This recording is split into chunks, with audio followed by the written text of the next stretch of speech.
Your chemistry classroom, my YouTube channel learn chemi. प्यारे बच्चों, chemical bonding के अंदर आज हम एक नई थ्योरी के बारे में बात करेंगे।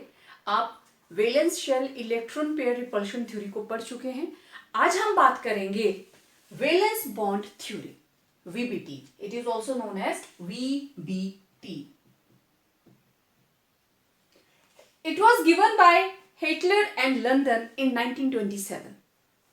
First of all, it was given by them.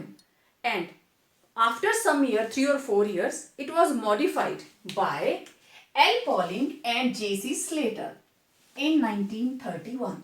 तो means जो theory हम आज पढ़ते हैं, that is based upon assumptions given by these two scientists. They have modified the previous idea of Hitler and London.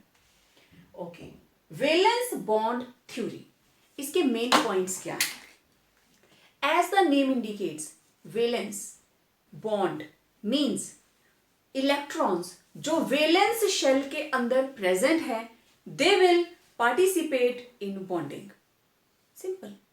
Valence bond, valence कौन? Valence shell के electrons of valence shell, they will form bond.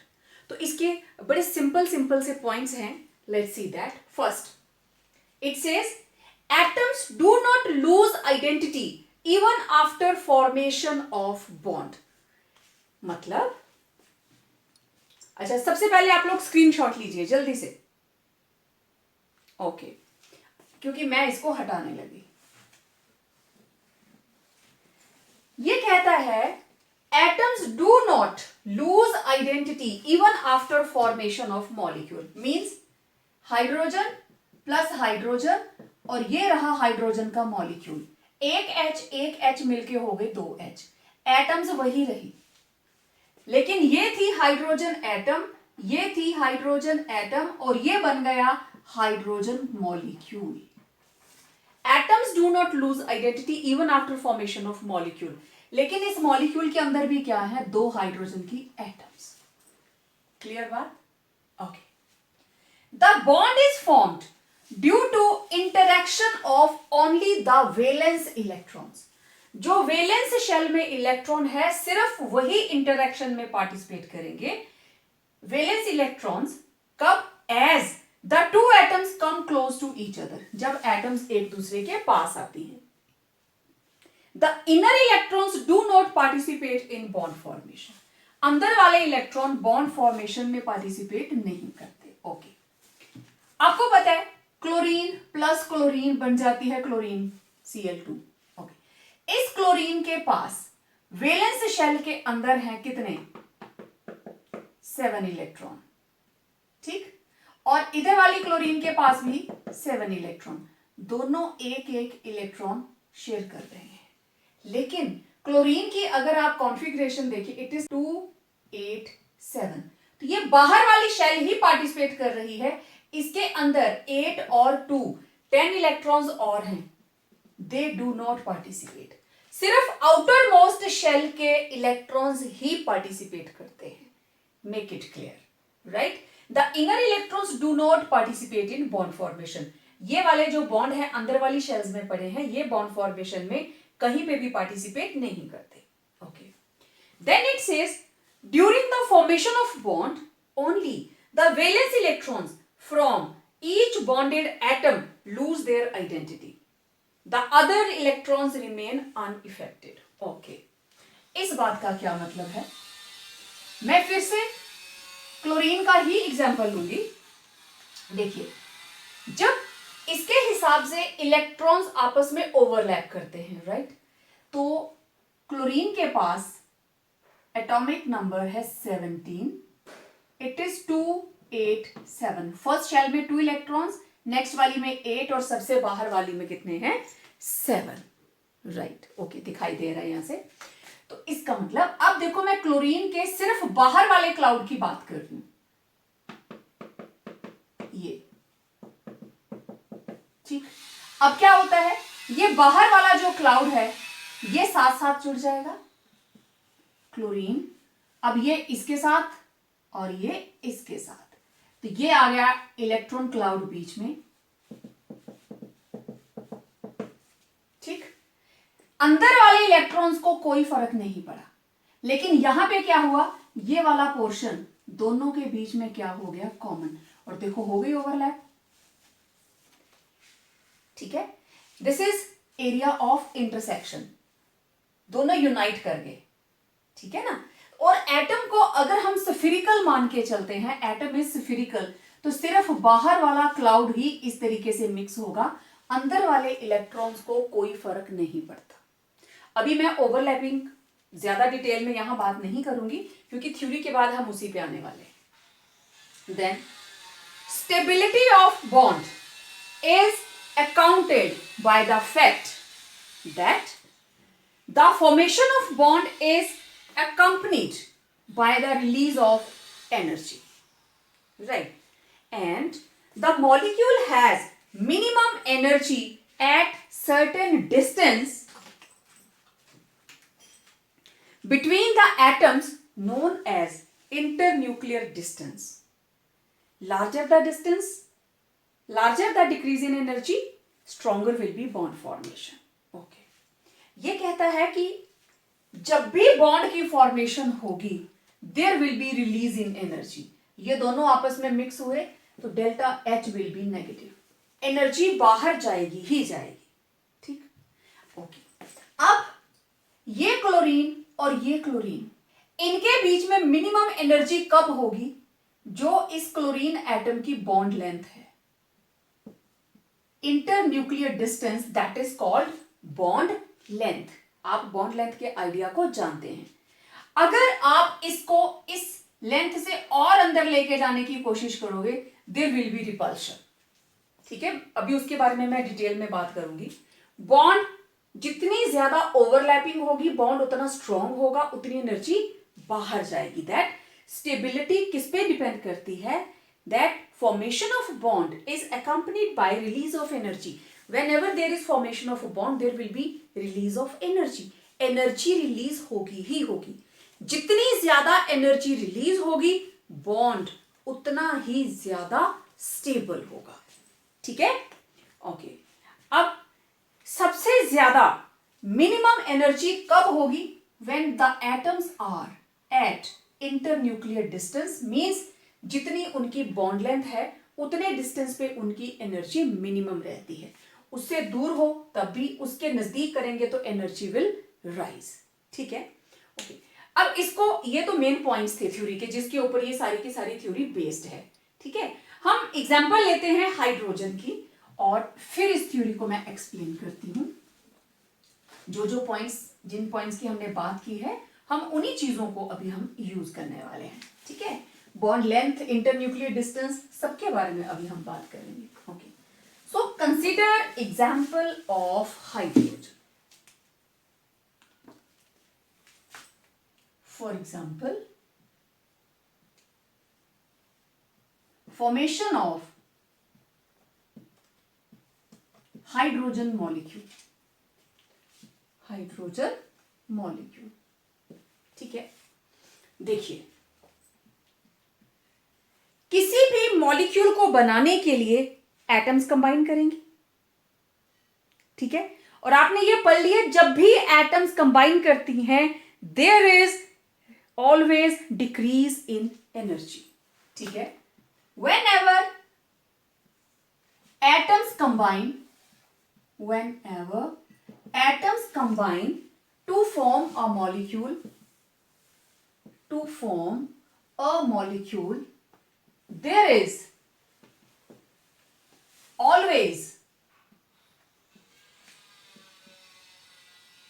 decrease in energy.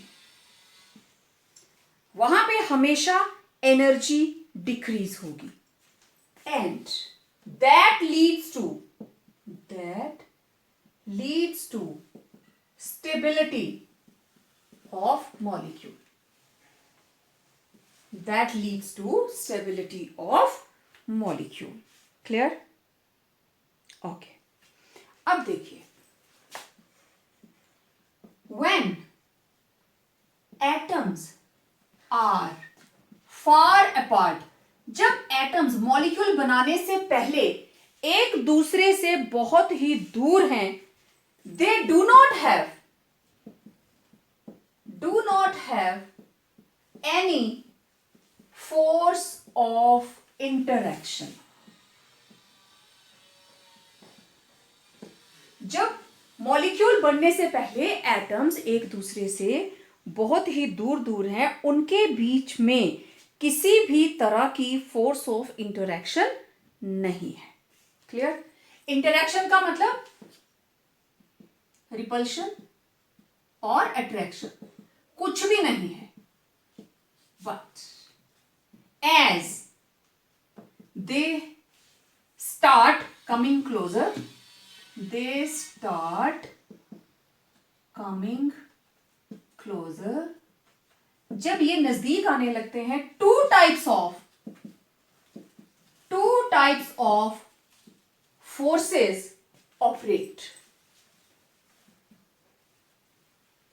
दो तरह की forces existence में आ जाती हैं. To types of forces operate और come into existence. सबसे पहली बात अट्रैक्शन.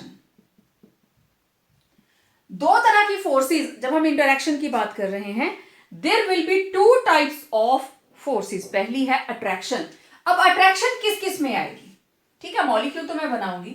ये एक एटम, ये एक एटम, मैं इसको हाइड्रोजन ही ले लेती हूं. इस हाइड्रोजन के पास ये मॉलिक्यूल मैंने ले लिया ए, ये ले लिया बी. ये रहा हाइड्रोजन ए का मॉलिक्यूल इलेक्ट्रॉन, और ये रहा बी वाली हाइड्रोजन का. राइट तो ये एक एटम, ये दूसरी एटम, ये इसका इलेक्ट्रॉन, ये इसका इलेक्ट्रॉन. ओके, ये इलेक्ट्रॉन अपनी अपनी एटम से जुड़ा हुआ है. राइट इस इलेक्ट्रॉन को ये एटम अपनी तरफ अट्रैक्ट करके रखे हुए जब दूर हैं. इनके बीच में किसी तरह की फोर्स ऑफ अट्रैक्शन या रिपल्शन नहीं है. लेकिन जैसे ही ये एक दूसरे के नजदीक आए, ये पास आए, अब मैं एक की जगह शिफ्ट कर देती हूं. ये यहां पहुंच गया ए वाला, और ये रहा इसका इलेक्ट्रॉन, ये इसके साथ बंधा हुआ है. अट्रैक्शन. ओके, जैसे ही नजदीक आए, पहली आई अट्रैक्शन किस किस के बीच में? एक का इलेक्ट्रॉन दूसरे के न्यूक्लियस की तरफ खींचेगा, दूसरे का इलेक्ट्रॉन पहले वाले के न्यूक्लियस की तरफ. अट्रैक्शन आ गई. Electron of one atom is attracted by the nucleus of other and vice versa. ये इसकी तरफ अट्रैक्ट हो रहा है, ये इसकी तरफ अट्रैक्ट हो रहा है. Right okay. सेकेंड टाइप कौन सी आई? रिपल्शन. अब इनमें से रिपल्शन किस किस के बीच में होगी? Yes, same charges. ओके, तो ये रहे सेम चार्ज.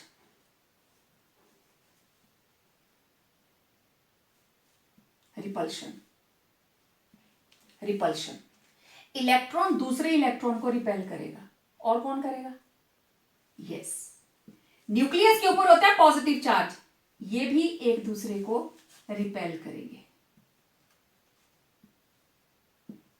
ये भी एक दूसरे को रिपेल करेंगे. तो आ गई ना दो तरह की फोर्सेस. अब हमें यह देखना है, अगर अट्रैक्शन ज्यादा है तो मॉलिक्यूल बन जाएगा, और अगर रिपल्शन ज्यादा है तो मॉलिक्यूल नहीं बनेगा. समझ आई बात? इसको मैं फिर से बनाऊंगी, जस्ट आपको बताने के लिए मैंने यहां पे बनाया था. अब दो तरह की फोर्सेस आ गई. पहली फोर्स है attraction, means the nucleus of one atom attracts electron of the other atom. एक का न्यूक्लियस दूसरे के इलेक्ट्रॉन को अपनी तरफ अट्रैक्ट करता है, एंड वाइस वर्सा. ऑल्टरनेट हो गया, पहले का दूसरे को, दूसरे का पहले को. अब अट्रैक्शन हुई ना, therefore energy is released. Attraction हुई तो एनर्जी इज रिलीज्ड. और बॉन्ड बनने पर अट्रैक्शन होनी चाहिए. जितनी एनर्जी बाहर जाएगी, जो बॉन्ड है वो उतना ही ज्यादा स्टेबल होगा. अब रिपल्शन. रिपल्शन किस किस के बीच में होगी? सेम चार्जेस के बीच में. ठीक है, तो the nuclei of both the atoms, दोनों एटम्स के न्यूक्लियस, क्योंकि दोनों ही पॉजिटिवली चार्ज्ड हैं, as well as their electrons, nuclei of both the atoms as well as electrons of both atoms repel each other. और ये इलेक्ट्रॉन कौन से होंगे? वैलेंस वाले, अंदर वाले कुछ नहीं करेंगे। Valence electrons of both atoms repel each other. और दो चीजें देखो, ये दोनों मैं नजदीक ला रही हूँ, रिपेल कर रहे हैं, और अगर मुझे इनको जबरदस्ती ऐसे जोड़ना है तो मुझे एनर्जी लगानी पड़ेगी, ठीक है? तो एनर्जी, अट्रैक्शन के दौरान एनर्जी बाहर निकलती है, और जब रिपल्शन को कंट्रोल करना हो तो हमें एनर्जी की जरूरत पड़ेगी। Energy is required to overcome this repulsion. तो यहां एनर्जी ऐड हो रही है, एनर्जी इज यूज्ड और उधर एनर्जी रिलीज्ड। तो ये वाला factor very very important for the formation of a bond. Clear? I hope साथ साथ लिख रहे हो आप लोग सारी चीज, ठीक है? नोट्स भेजने की जरूरत नहीं रहेगी। हेडिंग आपका रहेगा formation of hydrogen molecule, right? तो आप पहले जनरल बात बता रहे हो, ओके? वेल, अब दो तरह की फोर्सेस होगी, अट्रैक्शन एंड रिपल्शन, ठीक है? तो जनरलाइजेशन क्या आएगी? If the magnitude of, if the magnitude of attractive forces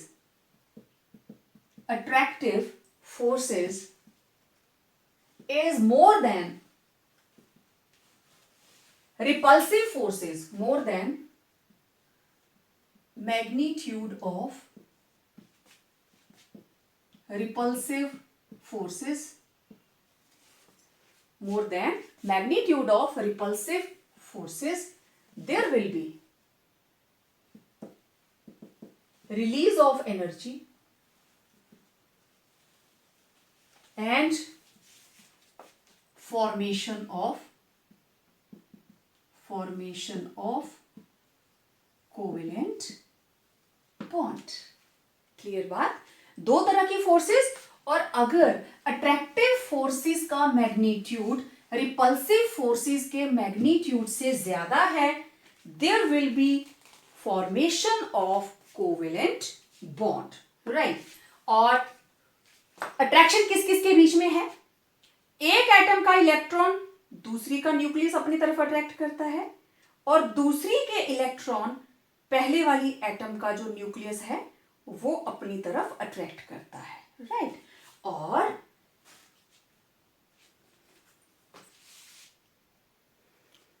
okay, अब देखिए, जो मैंने पहले आपको बना के दिखाया था, हम दो सिचुएशंस बनाएंगे, रिपल्शन अलग से और अट्रैक्शन अलग से, ठीक है? जब फार अपार्ट थे नो फोर्स, मैं बनाऊंगी जब वो पास आ गए हैं एटम्स दोनों, ठीक है? ये रहा एटम ऑफ हाइड्रोजन, ठीक है?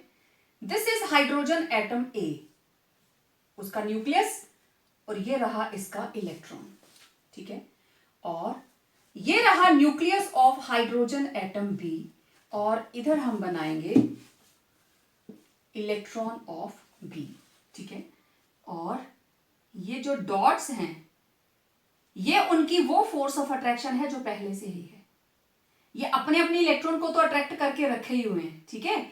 नजदीक आएंगे तो इस इलेक्ट्रॉन को अट्रैक्ट किया इसने और इस इलेक्ट्रॉन को अट्रैक्ट किया इसने। तो दीज आर ओल्ड, ये हम बना रहे हैं अट्रैक्टिव फोर्सेस, ठीक है? फॉर्मेशन ऑफ कोवेलेंट बॉन्ड, और यहां मैं लिख दूंगी when two hydrogen atoms come closer to each other, ठीक है? जब दो हाइड्रोजन एटम्स एक दूसरे के नजदीक आई तो दो तरह की फोर्सेस आएंगी, अट्रैक्टिव फोर्सेस। अब ये वाली है ओल्ड, ओल्ड अट्रैक्टिव फोर्सेस, और ये वाली जो डार्क है these are new attractive forces. ठीक है, तो टोटल हमारे पास 2 old plus 2 new, total attraction आ गई 4, टोटल अट्रैक्टिव फोर्सेस आ गई 4। ओके, और दूसरी साइड रिपल्सिव फोर्सेस, सेम यही चीज फिर से बनाएंगे हम। E A, E B, hydrogen atom, this is A, this is B. अब मैं अट्रैक्शन वाली नहीं बना रही हूं, सिर्फ रिपल्शन। तो ये देखिए, ये एक दूसरे को रिपेल कर रहे हैं, और सेम चार्जेस ये भी एक दूसरे को रिपेल कर रहे हैं। क्लियर? 2 तरह की फोर्सेस आ गई। तो रिपल्सिव फोर्सेस कितनी है? Repulsive forces only 2। तो देखिए न्यू फोर्सेस कितनी आई? न्यू अट्रैक्टिव फोर्सेस 2, और जब पास आए तो रिपल्शन भी तभी जनरेट हुई। New repulsive forces 2, and it has been found experimentally, it has been found experimentally that magnitude of attractive forces for hydrogen molecule is greater than repulsive forces, right? Magnitude of repulsive forces, magnitude of repulsive forces, therefore hydrogen molecule is formed, hydrogen molecule बन जाता है। इसके बनने में किसी तरह की भी दिक्कत नहीं आती, राइट? अब जरा हम इसका हाइड्रोजन की फॉर्मेशन का जो पोटेंशियल एनर्जी कर्व है, चलिए हम उसको देखते हैं। ठीक है, कि पोटेंशियल एनर्जी किस तरीके से चेंज होती है, हम उसके बारे में बात करते हैं। इसी चीज को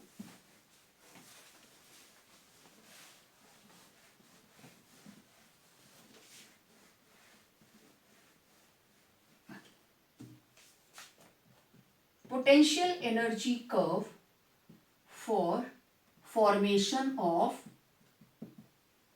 hydrogen molecule। देखिए इधर मैं डायग्राम बनाने लगी, ठीक है, और ये वैल्यू है 0, this is energy, potential energy, यहां 0, ऊपर जाते हुए पॉजिटिव, नीचे जाते हुए नेगेटिव। क्लियर? और ये है इंटर न्यूक्लियर डिस्टेंस। ये inter nuclear distance means atom एक दूसरे से कितनी दूरी पे हैं। ठीक, जिस वक्त एक हाइड्रोजन एटम यहां और दूसरी यहां, ये रही ए, ये रही बी, तो एनर्जी है 0। ठीक, एनर्जी 0। ओके, अब चलते चलते अगली स्टेज के ऊपर ये दोनों एटम्स इतनी नजदीक आ गई है। ओके, नजदीक आ गई तो एनर्जी डाउन आनी शुरू हो गई। एक दूसरे के नजदीक आ रही हैं तो एनर्जी कम होनी शुरू हो गई। ठीक, बहुत ज्यादा कम हो जाती है एनर्जी। माइनस का मतलब ये 0, ये नेगेटिव मींस एनर्जी रिलीज हो रही है। यहां पहुंचे तो एटम्स और नजदीक आ गई, और इस जगह पे जब हम इस वैल्यू को देखते हैं, दिस वैल्यू इज, ये वाला distance, it is 74 picometer. Inter nuclear distance रह गया 74, और इस पर्टिकुलर पॉइंट के ऊपर ये हाइड्रोजन इस तरीके से ओवरलैप कर गई, और इंटर न्यूक्लियर डिस्टेंस का मतलब ये है ए और ये है बी। अब ये जो डिस्टेंस है इन दोनों के बीच में, इट इज कितना है, ए इतना है ना, 74 picometer, and it is called inter nuclear distance. और क्या बोलते हैं इसको, और बॉन्ड लेंथ। बॉन्ड लेंथ, ये दो एटम्स इतनी ही दूरी तक आपस में मिलकर बॉन्ड बना सकती हैं। ओके, इसको और नजदीक करें, ये देखो इंटरन्यूक्लियर डिस्टेंस है, यहां पे लेट इट बी 20, 40, 60, 70, 80 इस तरीके से, ठीक है। ये अगर 20 है, 40 है, 60 है, 60 है, यहां पे 80 है, 100 है, 120 है, आप समझ रहे हो मेरी बात। ये इंटरन्यूक्लियर डिस्टेंस बढ़ता जा रहा है, 140 है, 160, 180, 200, 220, समझ गया। तो जब ये दोनों एटम्स 220 अपार्ट थी, इनकी एनर्जी कम थी, 0 थी। ओके, नजदीक आते गए आते गए आते गए आते गए एनर्जी कम होती गई, और जब ये 74 पिकोमीटर यहां पे सबसे डिक्रीज, जब ये दोनों ओवरलैप कर गए, जब इन दोनों के बीच का डिस्टेंस रह गया 74 पिकोमीटर, तो इन्होंने स्टेबल बॉन्ड बना लिया। यहां पे ये थी एच, लेकिन अब यहां बन गया H2 मॉलिक्यूल, यहां पे हाइड्रोजन मॉलिक्यूल बन गया। अब अगर आप इससे भी क्लोज आने की कोशिश करते हो, एटम्स को और क्लोज ले आए, तो एनर्जी बढ़नी शुरू हो जाएगी। Energy it will start increasing, ठीक है। और ज्यादा कर दोगे, एनर्जी इतनी बढ़ जाएगी कि ये मॉलिक्यूल टूट ही जाएगा। क्यों? अब दो एटम्स ओवरलैप कर रही हैं, न्यूक्लियस, और पूरी एटम के अंदर क्या है, इलेक्ट्रॉन क्लाउड। ये 74 पिकोमीटर के ऊपर बिल्कुल एक दूसरे को रिपल्शन दिए बिना स्टेबल खड़े हैं। अगर इससे भी नजदीक लाने की कोशिश करोगे आप, इतनी ओवरलैप करवा दोगे, तो ये दोनों के न्यूक्लियस नजदीक आ जाएंगे, and there will be strong repulsion, molecule की एनर्जी बढ़नी शुरू होगी, और अल्टीमेटली ये टूट भी जाएगा। सेम चार्जेस है ना, जितना प्रेस करते जाओगे और नजदीक, अल्टीमेटली वो अंदर से बाहर को प्रेशर देगा। गॉट?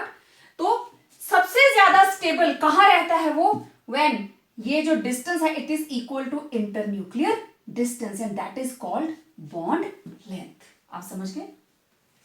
और बॉन्ड लेंथ के ऊपर आ गए, यहां पे एनर्जी पॉजिटिव और इधर एनर्जी नेगेटिव, ठीक है। ये एनर्जी का कर्व है, ये नेगेटिव और ये पॉजिटिव। तो आप इस ग्राफ से क्या निकालते हो, क्या वैल्यू लिखोगे, when two hydrogen atoms are far apart, जो देख रहे हो वही लिखना है, are far apart, their energy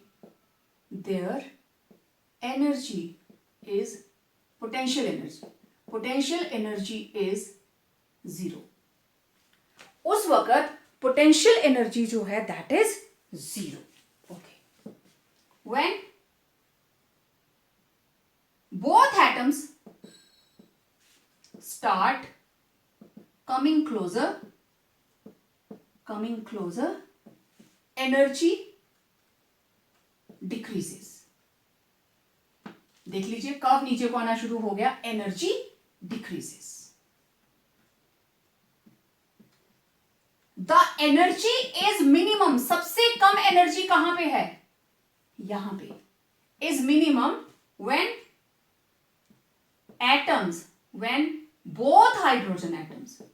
both hydrogen atoms are at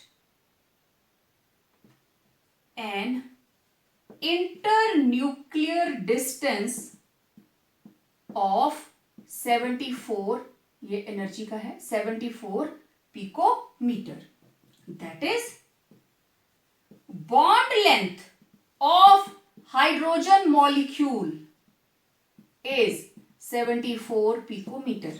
ये हाइड्रोजन और इसकी बॉन्ड लेंथ किसकी, H बॉन्ड H की कितनी है, 74 पिकोमीटर। आप समझ रहे हो बात? और इस बॉन्ड के बनने पर कितनी एनर्जी बाहर निकली, that is, and energy released is -433 kilo joule per मोल। जब एक मोल H2 बनता है, दैट इज 2 ग्राम हाइड्रोजन बनती है, तो -433 किलो जॉल एनर्जी। माइनस का मतलब आप खुद देख लीजिए, 0 से नीचे है ये एनर्जी। जब ये बॉन्ड बना तो यहां पे एनर्जी कितनी रिलीज हो रही है, इस बॉन्ड बनने पर एनर्जी रिलीज हो रही है 433 किलो जॉल, और ये नेगेटिव साइन है। ये एनर्जी रिलीज हुई, नोन एज, इसे हम क्या बोलते हैं, bond energy.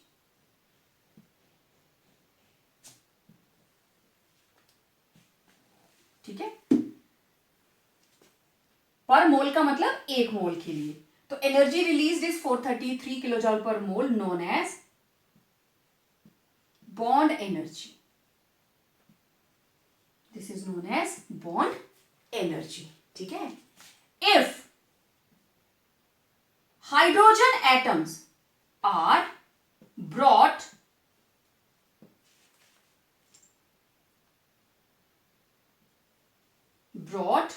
closer than 74 picometer, there will be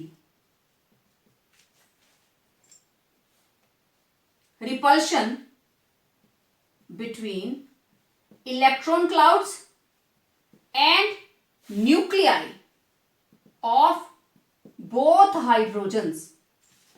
Nuclei of both hydrogens, energy will rise. Energy जो है वो बढ़ जाएगी, आप देख सकते हो।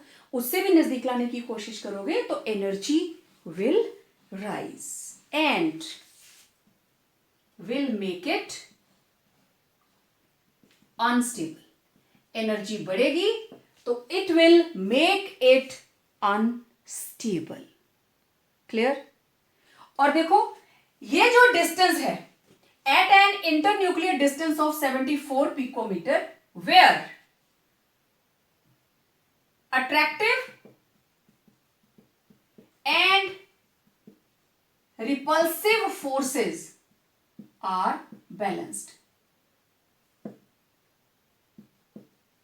74 पिकोमीटर के ऊपर जब आते हैं तो अट्रैक्टिव और रिपल्सिव फोर्सेस जो है they are balanced. That is bond length of hydrogen molecule is 74 picometer. तो इसको डायग्राम को बना के आपको जो आपने लिखा है आपने सिर्फ वही नोट करना है। जो डायग्राम में आप देख रहे हो आप सिर्फ उसी को नोट करोगे और उससे नजदीक लाने की कोशिश करोगे ना 74 से, तो मॉलिक्यूल एनर्जी बढ़ जाएगी and molecule will become unstable. Clear? ठीक है, तो ये थी formation of hydrogen molecule, right? Okay, चलिए अब देखते हैं हीलियम का मॉलिक्यूल बनता है या नहीं। ठीक है, let us see formation of helium molecule. चलिए,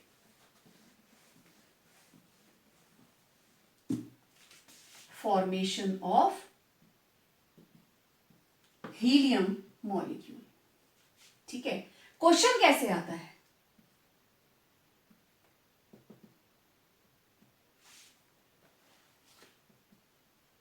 helium molecule, hydrogen molecule exists, but helium molecule does not exist. Does not exist. Why? ठीक है, तो क्वेश्चन इस तरीके से आएगा। तो पहले तो हम बात करेंगे फॉर्मेशन ऑफ हीलियम मॉलिक्यूल। ठीक है, He2 मॉलिक्यूल। तो हम देखते हैं ये बनता भी है कि नहीं। ठीक है, अब हीलियम एटॉमिक नंबर 2, 1s2, इसके पास 2 इलेक्ट्रॉन है। ओके, तो ये मेरे पास एक हीलियम, ये मेरे पास दूसरा हीलियम। ठीक है, अब दोनों एटम्स को हम देखेंगे आपस में कैसे जुड़ेगा। ये मैंने ए ले लिया और ये ले लिया बी। ठीक है, ए के पास 2 इलेक्ट्रॉन ई ए, बी के पास 2 electron E B, all set. Okay, तो यहां हम देखेंगे अट्रैक्टिव फोर्सेस। ठीक है, अब देखो इसके इलेक्ट्रॉन को, ये मैं ओल्ड फोर्सेस, ये इससे जुड़ा हुआ है, इससे जुड़ा हुआ है, ये डॉटेड लाइंस इनकी पहले वाली पुरानी वाली फोर्सेस है, राइट। ओके, अब देखो न्यू फोर्सेस, मैं इसको भी सर्कल दे रही हूं, इसको खींच लिया इसने, इसको अपनी तरफ इसने अट्रैक्ट कर लिया, इसको इसने, और इसको इसने, 1 2 3 4। ओके, न्यू अट्रैक्टिव फोर्सेस, क्योंकि जब क्लोज आएंगे तभी आएंगी ना। न्यू अट्रैक्टिव फोर्सेस कितनी आई? 4। Okay, now let's see repulsive forces. Repulsive forces again same चीज ऐसे बनाएंगे हम, हीलियम ए, हीलियम बी, इसके इलेक्ट्रॉन ई ए, इसका इलेक्ट्रॉन ई बी, इसका electron sorry E A, E B. Let me check, दिखाई दे रहा है ये? यस। तो ये ए वाला इलेक्ट्रॉन और ये इसके इलेक्ट्रॉन। ओके, अब मुझे बात करनी है सिर्फ रिपल्सिव की, रिपल्सिव फोर्सेस के बारे में। ठीक है, अट्रैक्टिव तो होगी। ओके, देखो सबसे पहले ये दोनों एक दूसरे को रिपेल कर रहे हैं, एक, ये दोनों एक दूसरे को रिपेल कर रहे हैं, 2, ये दोनों भी एक दूसरे को रिपेल कर रहे हैं, हो गया, 3 आ गई। ओके, अब देखना जरा,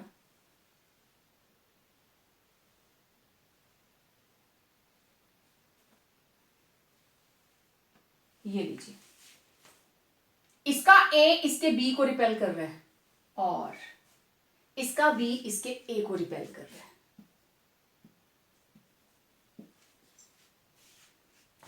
क्लियर? तो अब जरा काउंट करो, रिपल्सिव फोर्सेस कितनी आई? 1 2 3 4 5, टोटल 5 तरह की रिपल्सिव फोर्सेस आ रही हैं, राइट। तो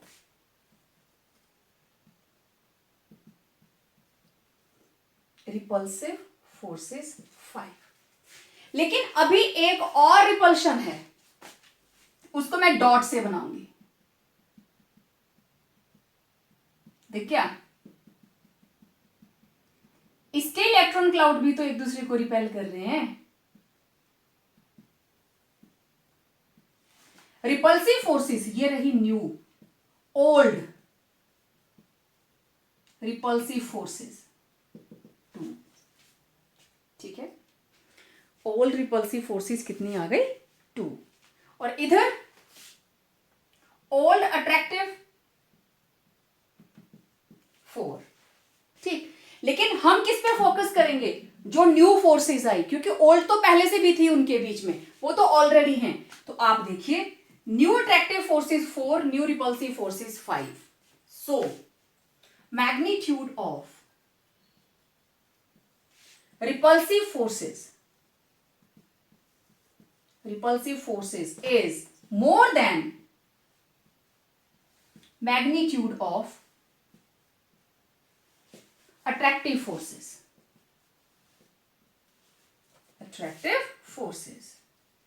Therefore, He2 molecule does not exist.